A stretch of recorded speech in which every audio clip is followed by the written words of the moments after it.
They seem to be in full-scale retreat from spending cuts and are talking about raising people's taxes again.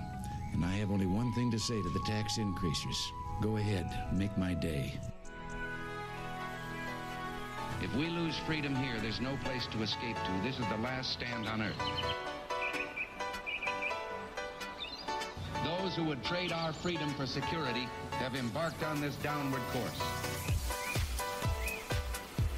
Whether we believe in our capacity for self-government or whether we abandon the American Revolution and confess that a little intellectual elite in a far distant capital can plan our lives for us better than we can plan them ourselves. Conduit News Radio with Paul Harrell is on now. 870-275-9799. That is the telephone number if you would like to contribute to the conversation today. We want to say hello to our Facebook audience. We are doing a thing now where we start a new video. This is the thing that we're doing now. We're starting a new video every hour. And so you want to make sure that, you're going to get these push notifications, which, say that, hey, Conduit News is now live. So... I know it's a change, but it's something that we are trying out, so stick with us there, all right? Okay, so here's the thing. The whiteboard today and through the rest of the week says Conduit Truth in Government. I was going to say truth about government, but I couldn't fit it all in the board there. But Conduit Truth in Government, okay? Now, here at Conduit News... We try to follow all the stories that matter to you. We try to follow stories that you also are not going to hear anywhere else. And one of those stories has been a very long one. One that I wish we didn't have to tell. I wish I didn't have to come and tell you some of these things. But information is power. Knowledge is power. What we are hearing today in the headlines, yesterday, Sunday, and today, is that Medicaid cuts are here. They have cut the reimbursement, basically to assisted living facilities. And let me tell you something else. If you couple these Medicaid cuts with a raise and an increase in the minimum wage, folks, you haven't seen nothing yet. You have not seen how bad it's going to get. And I'm not some doom and gloom, that's not who I am. I'm just telling you the reality.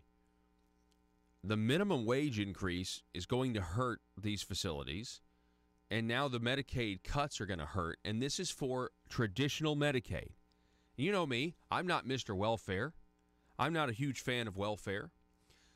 Generally, we agree, though, that Medicaid is for those who truly can't help themselves. Now, I'm sure there's people on it that don't need to be, but that's neither here nor there. We can't even begin to talk about that because we have this expanded population, up to 300,000, who are able to work adults that Blue Cross Blue Shield has gotten filthy rich on because we decided to pay the insurance companies taxpayer money to insure people that never go to the doctor. We're paying $600 a month per person for the expanded population. And this became a problem in 2015 because people started worrying about what are we going to do when the bill comes due? What are we going to do when Arkansas has to increase the amount of money we're paying versus the federal government? When it's 100% paid for, everybody's happy. But now it's getting to where it's going to be 10%. We're going to have to pay 10%, and the federal government's going to pay 90%. What are we going to do about that? Where are we going to find that money? Well, in 2015, they had a task force, and they met and they talked, and they met and they talked, and they met and they met and they talked. And Governor Asa Hutchinson went and addressed them with his idea, and his idea was to continue the program, but he had one thing to say about it. We are going to continue the program, but we are going to find $835 million in savings out of traditional Medicaid to pay for the expanded population of able-to-work adults. We're going to take $835 million from the truly needy so that we can pay for and keep this Blue Cross Blue Shield scheme that's making this so-called private company very, very wealthy. That's the reality. We told you about it, and now the cuts are actually coming. Let's go back and let's listen to August of 2015, when Governor Hutchinson addressed the task force. He had 7 points, 7-point plan. We're going to listen to a few of those clips. Joe, whenever you're ready, sir. Because of the Medicaid expansion of the private option in Arkansas, positive benefits to the state budget. That's true. As they point out, there is an accounts payable down the road we got to worry about. That's the real money. That's $50 to $6 million in our state budget. That is a hole that has to be accounted for. And so we can pull that chart down, but keep that figure in mind. 2020 and beyond, $50 to $60 million, we are starting out in the hole. $50 to $60 million, that is not accurate. We're going to spend $138 million this year. That's more than double what he was predicting in 2015. $168 million the next year. $218 million the year after that, and he's talking about a $56 million bill in 2020. It's 2018, 2019. How's that for government estimates? Continue until, let's see, keep going, Joe. The conclusion is that if you end Medicaid expansion, you're going to be taking $1.4 to $1.7 billion out of our state budget. At the same time, we have an accounts payable coming due in 2020 and each year thereafter of about $50 to $60 million per year. And so with that background, with that inventory, with that accounts payable recitation and review, let's look at the options that we ought to be considering right now. And to me, it's a decision chart. It's a decision chart as to where we need to go as a state. Now, as you know, I opposed and continue to oppose the Affordable Care Act because of the negative impact it had on individual businesses and states. But we have to deal with the economic reality of congressional action, Supreme Court rulings, and independent executive action that expands the federal health care mission and limits flexibility. We need to deal with the reality, but push to expand the flexibility given to our states. That is an objective that I have. So coming back to our decision tree, one option that we have as a state, we have that prerogative. We can say no to Medicaid expansion. We can say we do not want to have that coverage and we want to end it. That is an option. Again, the results I've already recited is $1.4 to $1.7 billion drained out of our Arkansas economy. Okay.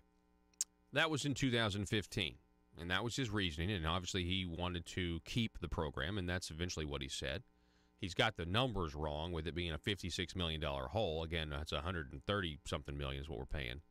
But, of course, you know, government estimates are always wrong. They always, you know, will make their numbers smaller to, you know, make whatever they want to do with government more feasible, more possible, if you will. Notice what he said there. The federal health care mission, back in 2015, the federal health care mission has been expanded, and in no way are we going to reject it. We're going to do what the federal government wants, which is what a Washington, D.C. type individual, and that is who the governor is, and he's going to be governor for the next 4 years, and you know, we've just got to hope that government can stay the same size. You know, we've got to support people who are down there, and they're trying to figure out their way in this big mess that we call government right now. But let's go to the next cut, because I want you to understand that we have to listen. When politicians speak, we have to listen. And these Medicaid cuts to assisted living facilities and everything else, they were telling us exactly what they were going to do. And it is only now that people are realizing just how much money the state needs from us. Continue. Keep going.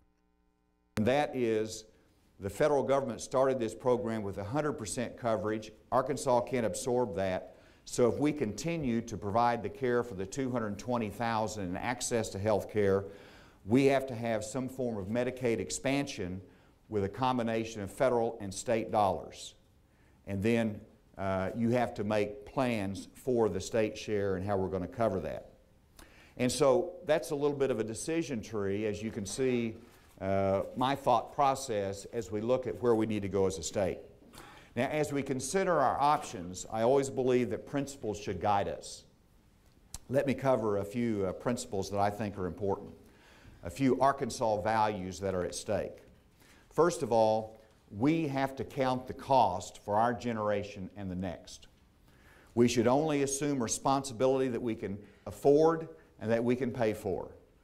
That's good accounting, that's good stewardship, that's what the people of Arkansas expect from us. Secondly, a value that I've always articulated. Wow. We got to count the cost for the next generation. Now, little did we know at this time, this was in 2015, little did we know 2 years from this point, they were coming after your internet sales tax, your tire tax, your gas tax. Little did we know, whatever the decision tree was, it was about generating new revenue to pay for this, as well as taking cuts from traditional Medicaid. We now know all of this now. Talking about good accounting, your number was $56 million a year. We're spending $138 million on it as the state share this year out of a $2 billion program. We're going to be spending $138 million this year, $168 the next, $218 million the next. Joe, keep going there. I don't know, do I have an endpoint marked on this one? All right, just keep going, and I'm going to ask you to skip to the next one here in a minute. And many of you have as well, is that we must incentivize work. People who work should not look at those who don't and say, why am I doing this? All right, stop. This was so this was the precursor to him renaming the program, right? So he renames the program. Go to the next cut, Joe, and play whenever you're ready. There we go. We can save that money, but it's going to take some work. It is doable and it is necessary. And so if you remember one of my original charts, that if you look in 2020, whenever the accounts payable comes due, that is $50 to $60 million of recurring revenue that's going to be taken out of the state general revenue. I think it's $138 We've got million. to figure out a solution for that. My solution is to accomplish that through the broad savings in the Medicaid budget. $835 million. Now, the options for savings include reducing reimbursement rates. There we go. Improved efficiencies overall. I told exactly what they were going to do. Managed care with one or more elements of Medicaid, or expansion of the Payment Improvement Initiative. Stop. And some of you might say, I don't like those. They told us exactly what they were going to do. Cuts to Medicaid reimbursements in traditional Medicaid to help pay for the private option. Keep going. I will accept the continued expansion dollars from the federal government if we can achieve the 1115 waivers that are needed. These are the requirements that we need to accomplish our objectives, reinforce our values, and to afford our future.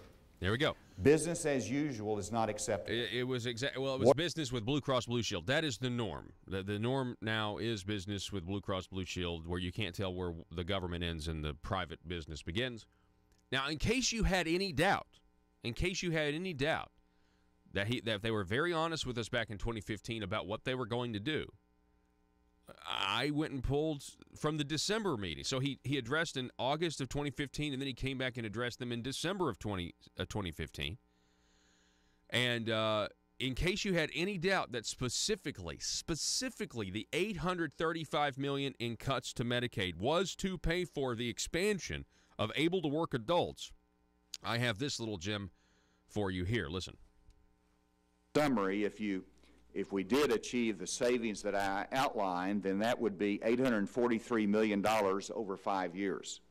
That is in excess of the $835 million that is needed to accomplish my first condition of the savings needed to make sure there's not an adverse general revenue impact from continuing the expansion coverage for the those on Medicaid.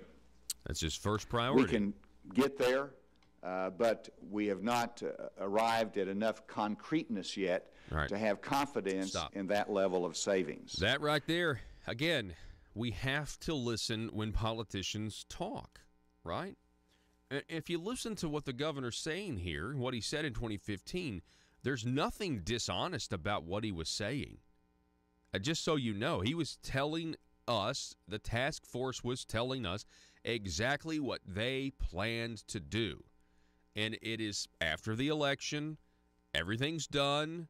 We have the re-election, rhetoric and everything else, and now here we are. We are at a point where, in order to keep Blue Cross Blue Shield's gravy train going, they have to save the $835 million, and they've got to take it from Medicaid, traditional Medicaid, those who truly need it, to give it to those who don't necessarily need it. Now, I know that's a very offensive thing for people on the left that think that health care is a right, but folks, I mean, welfare programs are supposed to be for those. If we can't take care of those who are truly needy, we have no business expanding it to those who, might like to take a free peppermint at the cash register, but, if it actually required you putting money into the charitable box, you would pass. You wouldn't take the peppermint, right? So people take free stuff they don't need all the time, and we've told you this for, we've used that analogy before.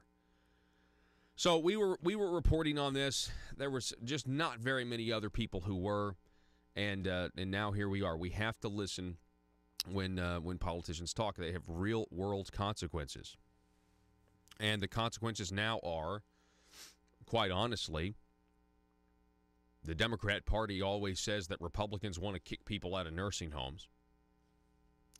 It's just really ironic that it was the expansion of government in the first place that is making this a reality now. Now, I know it's not nursing homes. I know it's assisted living and in-home care, so I know there's a big difference there. But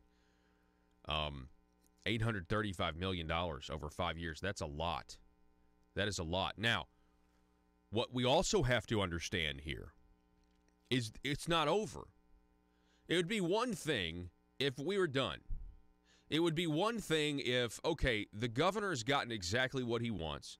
He's gotten his $835 million in savings, or on the road to it.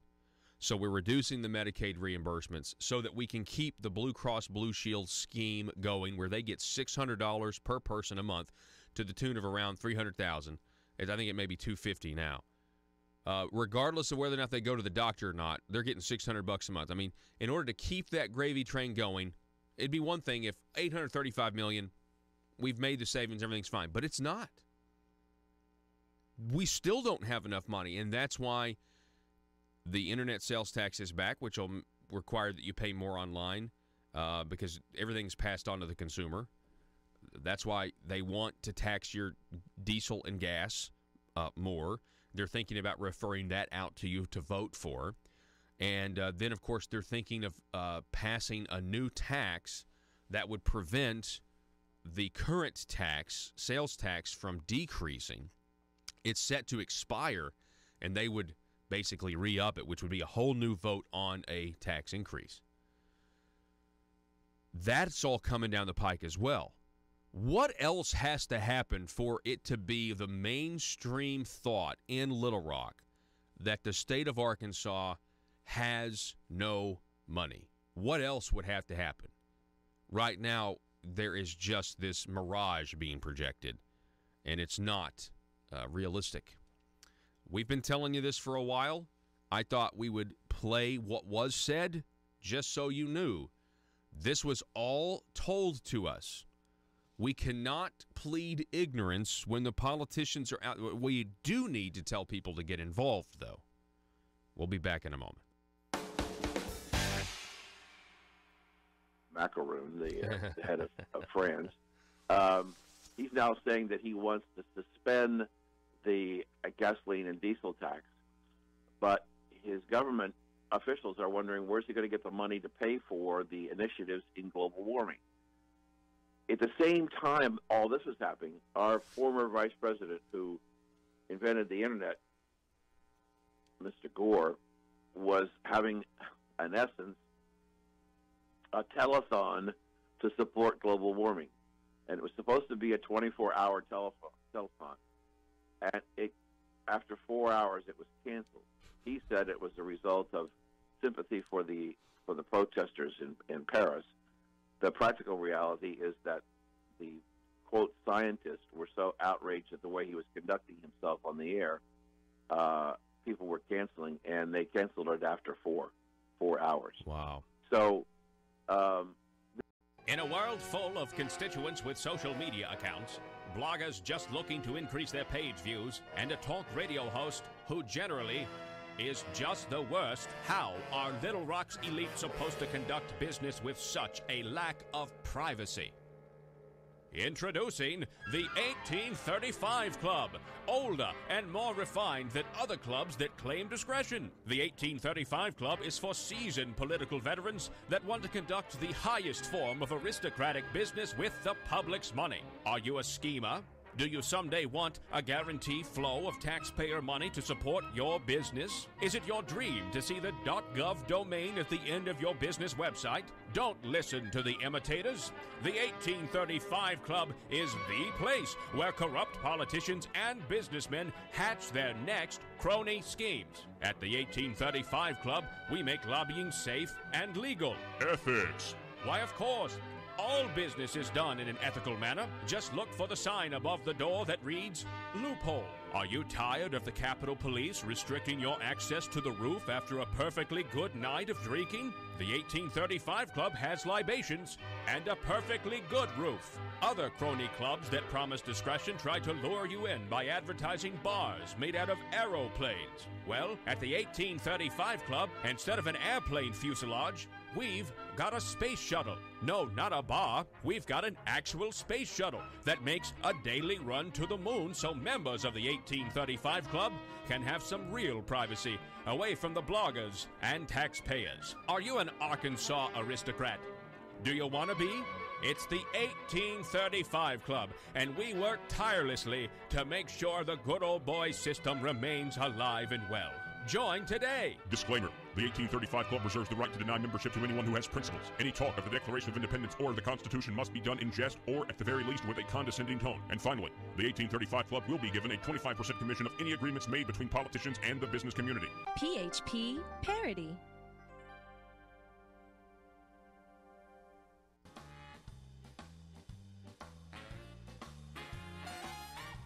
Determined to drain the swamp in Little Rock, it's Conduit News Radio with Paul Harrell. To achieve those savings with those two groups. And so in summary, if we did achieve the savings that I outlined, then that would be $843 million over 5 years.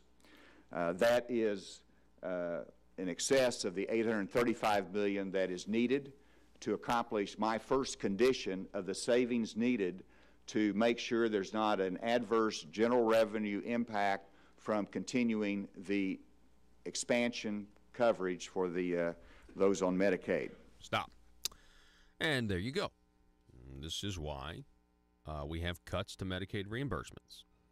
We can't support those who are the truly needy, and yet we're trying to support those who are able to work adults so we can give them free health insurance. But it's not free, is it? It costs $600 a person, and it goes to Blue Cross Blue Shield. And if you really want the inside baseball, then the state of Arkansas charges Blue Cross Blue Shield a 2% or a privilege tax, an insurance premium tax. So then some of that money then goes back into the state, which is a revenue generator because, you got the federal government that's been paying 100% so far. So see how that works. Of course, now we're going to have to pay 10%. I think there's a lot of people that's going to start looking at these books and become very concerned about the future of Arkansas. This has all been going on, and you're right in your observation. It's not being reported, has not historically been reported in the United States for one very simple reason. It is not part of the mainstream media's agenda. In fact, it's counter to the agenda. The idea that the middle class is going to have to pay for what the elites want in terms of what's going on. You know, two quick examples. When we had the tsunami that destroyed the nuclear power plants in Japan, Germany decided they were going to shut down their nuclear reactors and replace them with wind farms and solar panel farms. And they found out that the efficiency of generating electricity for what they were doing in terms of these two alternative green sources was insufficient. So in order to keep their factories running and people's houses warm and all this, they went into the European grid and they bought electrical power from France, which was primarily generated by nuclear power.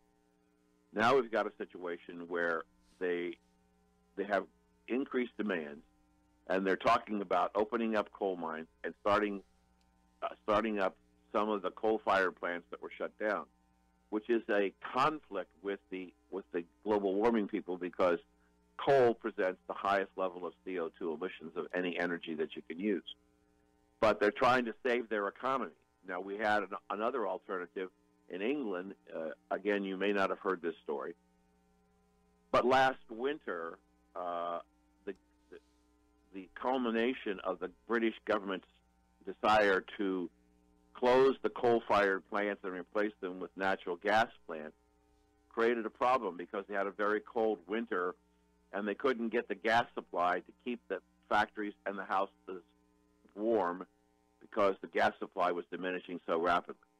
So they had an energy problem, again caused by the, quote, global warming people, the elites who pressured the government to close the coal plants, convert to natural gas, not knowing that they didn't have enough natural gas to supply. Mm-hmm. I checked yesterday, and the forecast for England is another very cold winter, especially in January, February, and into March.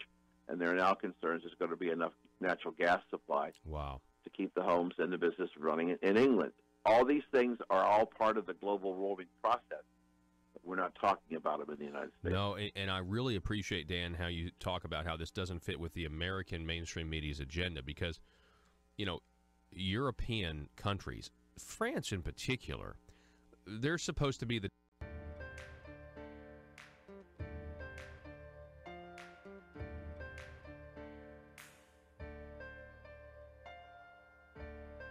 bringing you your daily dose of truth. It's Conduit News Radio with Paul Harrell. All right, ladies and gentlemen, welcome back to the program. Thanks so much for being with us. The telephone number, 870-275-9799. That's 870-275-9799. The father of a teenage girl, according to John Binder over at Breitbart, is speaking out for the first time after his daughter was allegedly murdered at the hands of an illegal alien who entered the United States as an unaccompanied alien child. Ed Wells spoke to CBS New York following the first day in court since his daughter, 16-year-old Madison Wells, was murdered allegedly by 20-year-old illegal alien Brian Cordero Castro. Quote, I had a conversation with him when I first met him. What I actually told him, if he had ever hurt my baby girl, what I would do to him, he told the news outlet. He stabbed her to death and then ran like a coward. This week, Cordero Castro appeared in court for the first time, where prosecutors accused him of murdering Madison Wells after she broke off their 10-month relationship. As it was argued in court, according to prosecutors, the illegal alien repeatedly contacted Wells for 9 hours before her murder, demanding she meet with him. When Wells agreed to the meeting, prosecutors allege Cordero Castro stabbed the teenage girl to death. Investigators said the illegal alien stabbed her at a residence blocks away from her home in Long Branch, New Jersey. When police arrived on the scene, Wells was taken to a nearby hospital where she was pronounced dead. Cordero Castro entered the United States through the southern border as an unaccompanied minor, arriving in the country illegally without any adult border crosser accompanying him, Breitbart News confirmed months ago. Since 2014, there have been as many as 250,000 unaccompanied minors who have arrived at the southern border, entering the country illegally. Joining us now to talk more about this tragedy and other information, we once again have Maria Espinoza is with us. Maria is the National Director of the Remembrance Project, which honors and remembers Americans and legal residents who've been killed by illegal aliens. Maria, welcome back to the program. Hello, Paul. Thanks so much for having me on again. This is very sad. It's the same situation over and over again, the same story, and yet Congress refuses to give President Trump the funds needed to build a wall. You're exactly right, and I was just going to say that I'm tired. I mean, I am so tired of reading stories like this. When this is something that is preventable. I mean, if we control who comes into this country, we may not catch everybody, but surely we can do better than what we're doing right now. Absolutely, and it sends a message. And right now, the message is anyone who wants to come here and hurt and kill, maim an American citizen, it's okay. We only, and you can tell by the titles, and just do a quick search on the internet, Paul, and we can see that only the most horrific crimes or these illegal aliens are reported and basically are caught. Otherwise, there are so many illegals that are basically untouchable in the United States because of our sanctuary city policies and the fact that some jurisdictions refuse to cooperate with the federal agents. On the sanctuary cities issue, how in the world do we go about tackling this? How does the president do it? I mean, anything he tries to do, there's going to be some court, that's just going to say, you can't do that. You can't cut off funds to our city. Exactly. And, back about 5 years ago now, we sent letters, the Remembrance Project sent letters through another initiative called America First Latinos, because there were so many Latinos. We created this initiative that wanted to have a voice through the Remembrance Project, and who said, no, we don't align ourselves with illegal aliens. Sure, we might speak Spanish or Mexican heritage, but we're Americans first.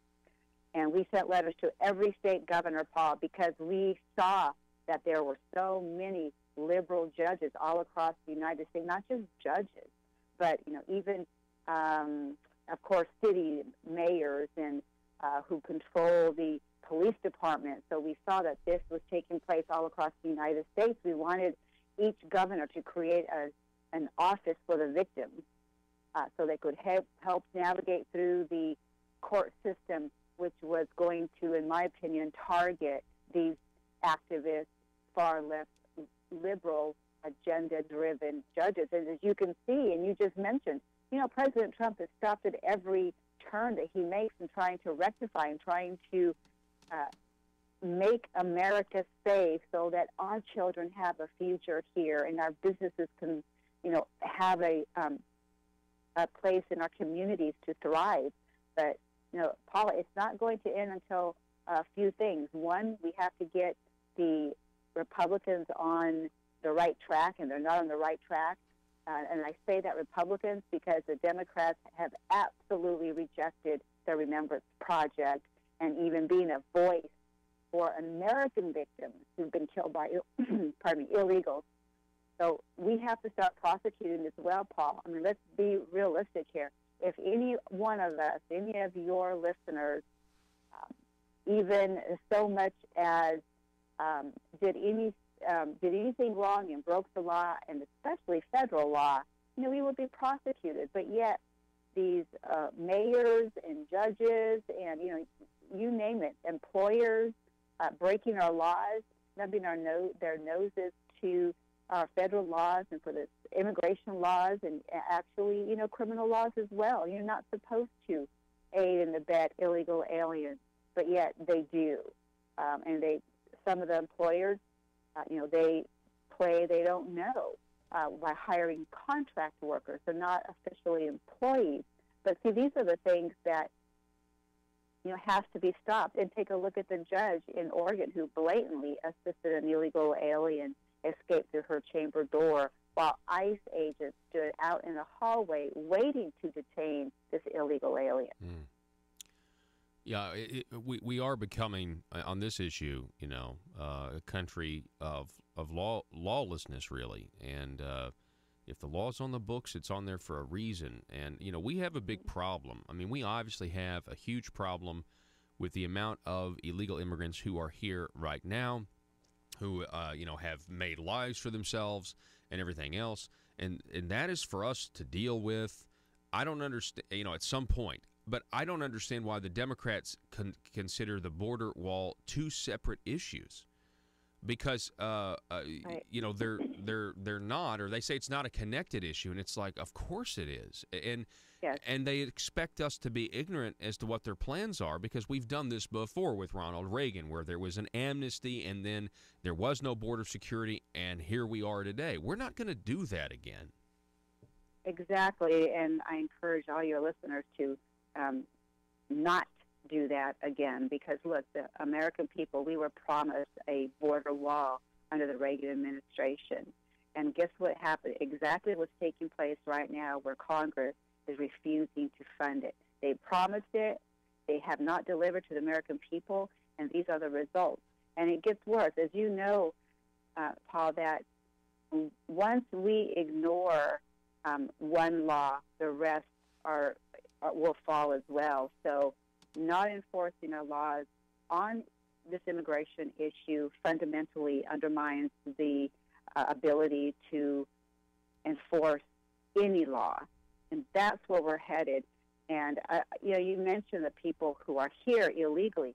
Well, sometime in their lives, they picked up and left their country, left everything behind, and other family members. So in my opinion, you know, we have to come down and say, if you are illegally in the country, you need to get right by the system. It's not that they don't have an avenue by which to become legal. It's simply that they don't want to, and they absolutely are, again, snubbing their noses at our laws, but also to the American people. We're talking with Maria Espinosa, again, the National Director of the Remembrance Project, which honors and remembers Americans and legal residents who've been killed by illegal aliens. We were just talking about, you know, the tragedy happened again, a father who's now speaking out after the first day in court, after his daughter was murdered, stabbed to death. We also have these other articles, Maria, tired of waiting for asylum, migrants in the caravan breach the border. Can you give us an update on the caravan? It's kind of fallen out of the news cycle. Right. You know, and I think they want to let as many in as possible before they even report on this. But there were over, 6,000 caravanners that were waiting around Tijuana, and they moved up closer to the California border. And now we have from what I hear, the first anchor baby from a caravanner who was born here in the United States, and that was just last month. And I believe she was 19 years old, and she crossed illegally with her 20-year-old husband and a 2-year-old son. And the following day, after crossing illegally into the United States, she delivered a baby in California. And now we, on the taxpayer dollar, are shipping that family to Ohio, where they're going to join other family members who obviously are here illegally. Is California the easiest place to get in? Yes, and it's the farthest point, obviously, coming in from Guatemala through Mexico. And we first heard a month ago that the caravanners were going to be entering through Brownsville and the McAllen area. And at that time, I was actually on the ground in McAllen with a mom's caravan there, and they took a detour and headed toward California border. This is a very serious situation, Paul, and I think I don't see this as politics, whatever side of the political system you're on. This is about national security and saving our country, remaining a sovereign country. And we are seeing everywhere, as you mentioned, President Trump is being, stopped and resisted, and everything that he's doing is working toward, again, his slogan, "Make America Great Again." And you can see that he stopped. So people really have to stop and think, what far-left globalist agenda is at work here? And you're seeing it right before our eyes. It's not about these women and children, people wanting a better life. My goodness, we have over 13 million children who live in poverty right now in the United States who probably go to bed hungry. We have nearly 500,000 American orphan children who need a home. We have so much crime already. Why are we importing crime? Who's looking at Chicago murders? Paul, we have enough problems in America that we need to fix so that we can be strong. And, we're trillions of dollars in debt, and yet we're saying open our borders to anyone who wants to come here. They can tell us the story. We'll believe it. We can get statistics on how many illegal alien women are having children here and how much the cost is. By the way, it's over $2.4 billion, and that was almost 5 years ago now. $800 million more than what Congress agreed to give President Trump to secure our country. But yet we can't even get the statistics for the Remember Project, because we've asked for the statistics on how many Americans have actually been killed by illegal aliens, and we can't even get that. So a lot going on here. I'm glad you mentioned the border and it being a globalist agenda at work. This is, I think, the third broadcast in a row. If you look at what's happening in France, you look at what's happening in the UK, you look at the protests, look at Brexit or the protests that they're having in the UK because Brexit is, the elites are trying to thwart the will of the people. It's weird when developed countries are having the same domestic problems, and immigration is that problem. And so for those people that think there is no globalist agenda, then how come you've got three countries right there, the UK, France, and the United States, and many more, that their people are all complaining about the immigration policies? That, to me, says that there is some sort of concentrated, coordinated effort to thwart the sovereignty of the nation state. Absolutely. I want to mention two things. 5 years ago, Paul, my husband and I were in a hearing in Washington, D.C. On immigration, and it was the time that Janet Napolitano was supposed to be testifying. To the right of us sat a woman from Italy, and to the left was a young lady from Germany. They were both there to see what the United States was going to do on their immigration problem. And that tells you, that was 5 years ago. But also, about 7 years ago, I attended a seminar here in Houston, Texas, something about the Houston Peace and Justice. And a woman stood up with a Hispanic group and set out what they had done in Houston. And basically, they were reorganizing.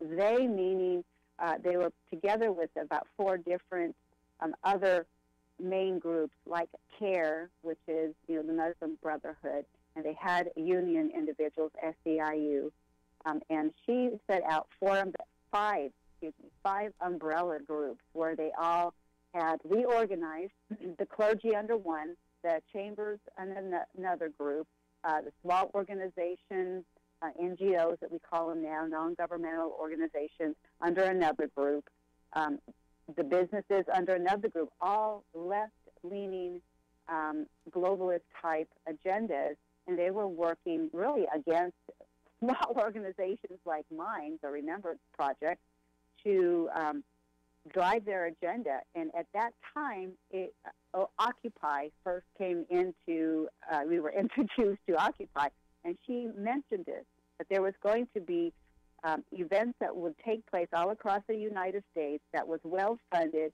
and had international interest. So there was international monies involved with that movement that we call now Occupy. And this was several months before the Occupy movement first came out into the public.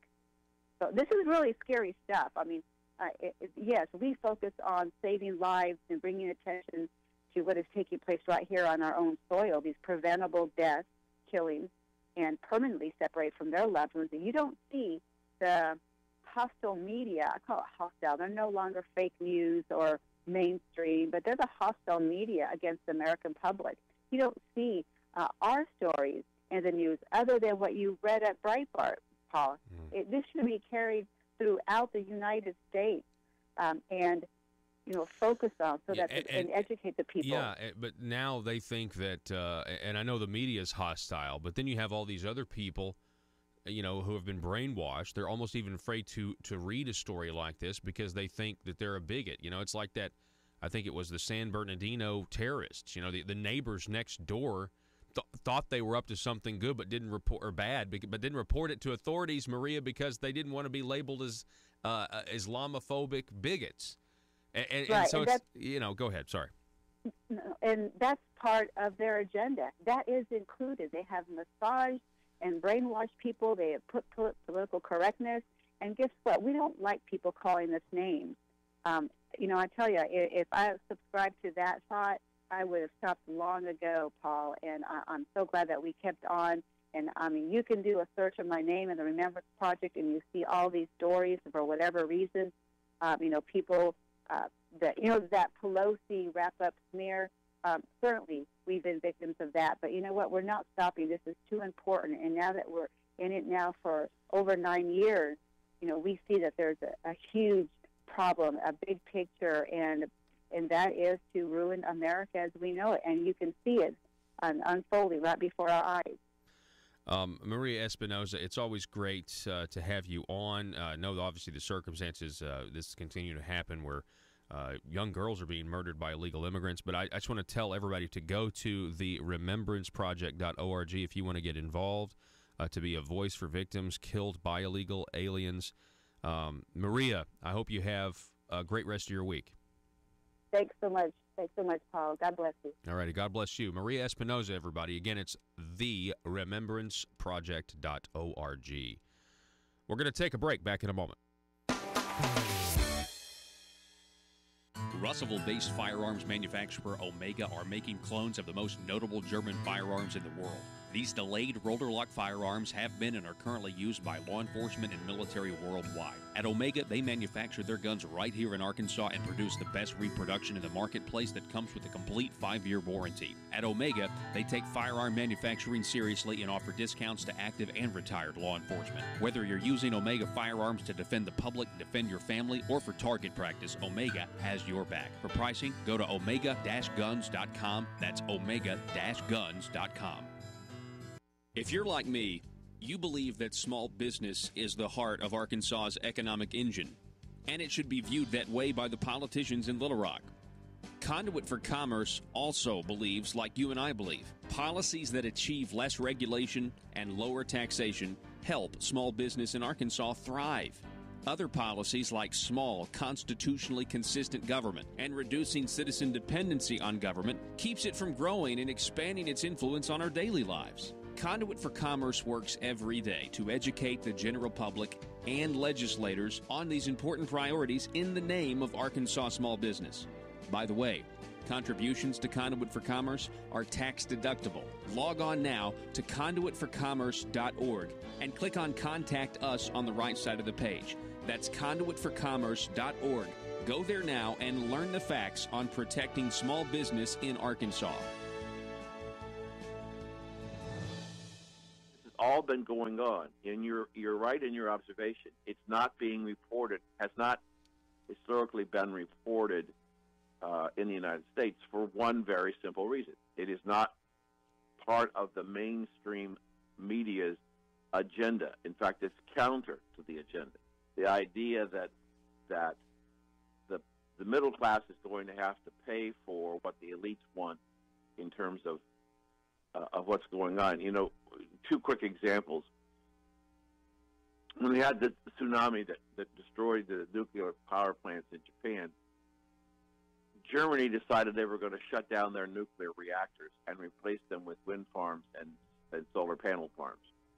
And they found out that the efficiency of generating electricity for what they were doing in terms of these two alternative green sources was insufficient. So in order to keep their factories running and people's houses warm and all that, they went into the European grid and they bought electrical power. They're all waiting for the spotlight exposing public corruption to end, so they won't be under so much scrutiny. And during this time, what if you're a legislator and you need money? What if you're slapped with a huge expense? What if your check for consultant services is late this month? Or maybe you just need extra cash now until payday. When that happens, you can't wait. Hi, I'm Bobby Blackmail for the Arkansas Intra-Legislator Bank, your trusted source to over 135 lenders to get you short-term cash fast. Use the Arkansas Intra-Legislator Bank today, and you can have up to $12,500 cash in your checking account tomorrow. Dried up bribes no longer coming from Medicaid entities? Handled. Extra cash until your hopeful acquittal? Done. And you'll be surprised at how easy it is to get extra cash. Just be an elected official and be comfortable with the status quo, and we'll connect you with a fellow legislator who is ready to loan. It's quick and easy. And don't worry if you can't make the payments, because the Arkansas Intra-Legislator Bank is designed to help you get through these tough economic times. There are other ways you can pay off your debt, like by voting the way the establishment wants, or by rewarding some with committee chairmanships. So forget about overdraft fees and the spirit of covetousness that sometimes overwhelms the best of lawmakers. Just remember, the Arkansas Intra-Legislator Bank for short-term cash between colleagues when you need it fast. Some transactions have long-term consequences. Paul Harrell, parody.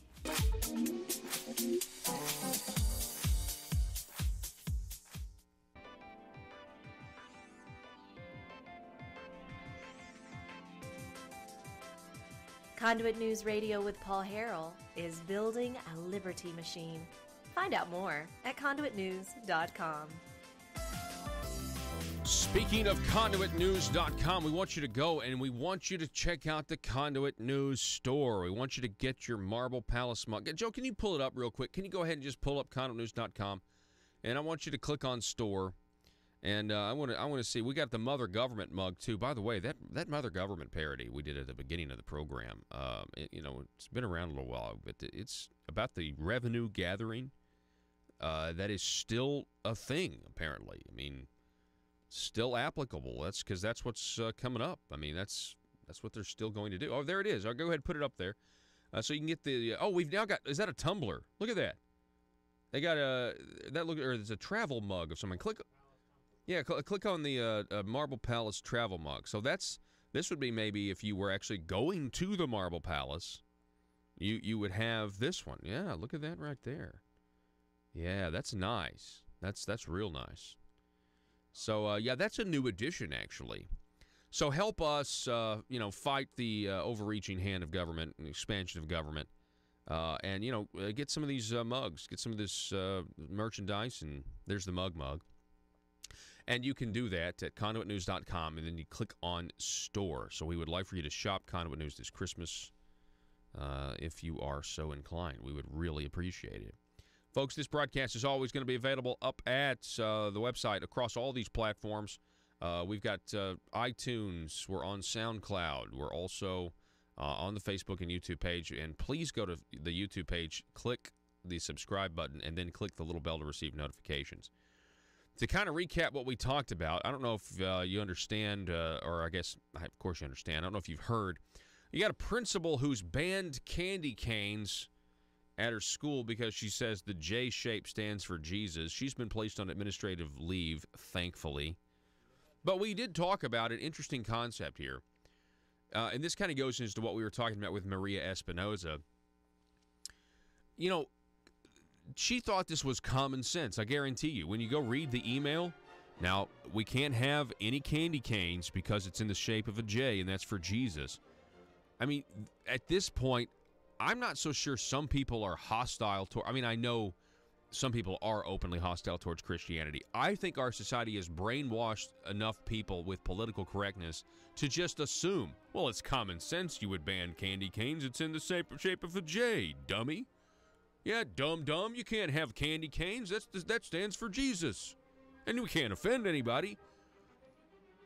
Wonder what the look on her face was when she was called and told that she was on administrative leave. I mean, if you really do think that the new common sense is to just commonly know what's politically correct, I bet she was shocked.